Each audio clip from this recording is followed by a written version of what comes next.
पति पत्नी के अखंड प्रेम त्याग की चेतना का प्रतीक करवा चौथ का व्रत हर साल हिंदू पंचांग के अनुसार कार्तिक मास के कृष्ण पक्ष की चतुर्थी तिथि को किया जाता है।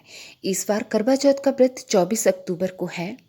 इस दिन सभी सुहागिन महिलाएं अपने पति के मंगल दीर्घायु एवं अखंड सुहाग की प्राप्ति के लिए करवा चौथ का व्रत रखती हैं और करवा चौथ की कहानी सुनती हैं तथा आरती गाती हैं।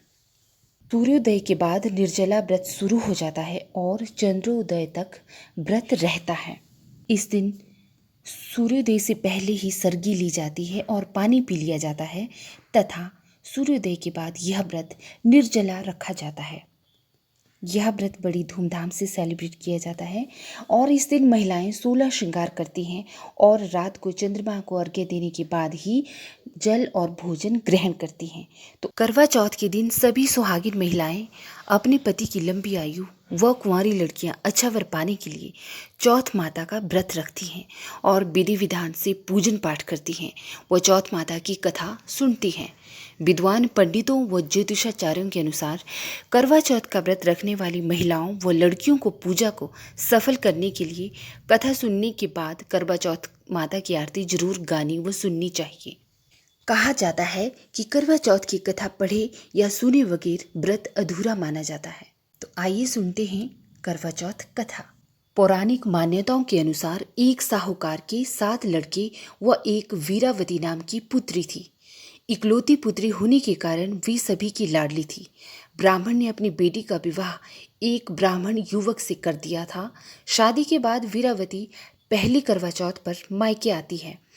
अपने पति की लंबी उम्र के लिए मायके में ही व्रत रख लेती हैं और सेठानी समेत उसकी बहुओं और बेटी ने भी करवा चौथ का व्रत रखा था।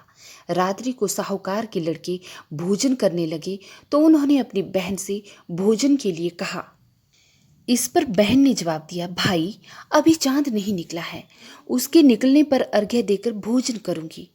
वीरावती भूख प्यास बर्दाश्त नहीं कर सकी और मूर्छित होकर गिर गई। भाइयों से बहन की ऐसी हालत देखी नहीं गई। बहन की ऐसी हालत देख भाइयों ने एक काम किया कि नगर से बाहर जाकर अग्नि जला दी और छलनी ले जाकर उसमें से प्रकाश दिखाते हुए उन्होंने बहन से कहा कि बहन चांद निकल आया है।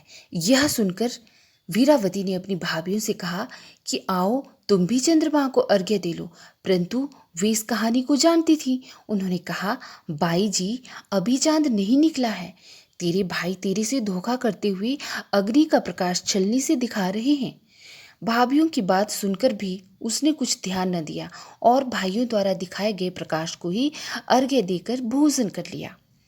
इस प्रकार व्रत भंग करने से गणेश जी उस पर अप्रसन्न हो गए। इसके बाद उसका पति सख्त बीमार हो गया और जो कुछ भी घर में था उसकी बीमारी में लग गया। उसे अपने किए दोषों का पता लगा तो उसने पश्चाताप किया।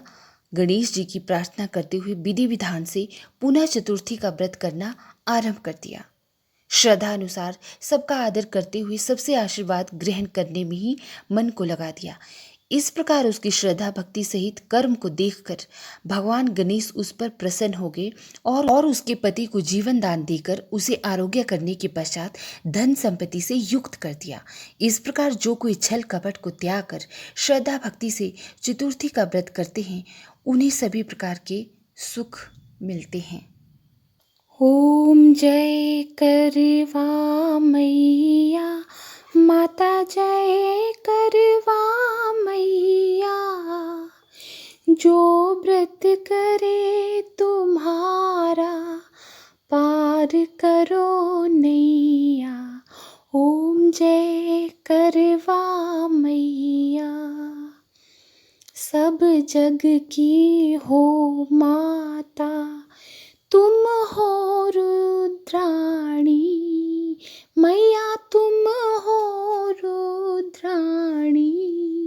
यश तुम्हारा गावत सब जग के प्राणी।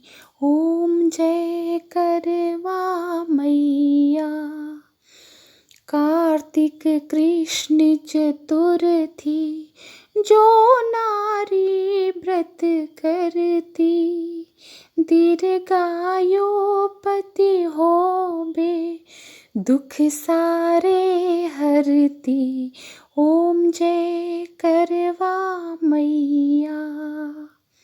होए सुहागिन नारी, सुख संपत्ति पावे, मैया सुख संपत्ति पावे। गणपति जी बड़े दयालु, विघ्न सभी नाशे, ओम जय करवा मैया।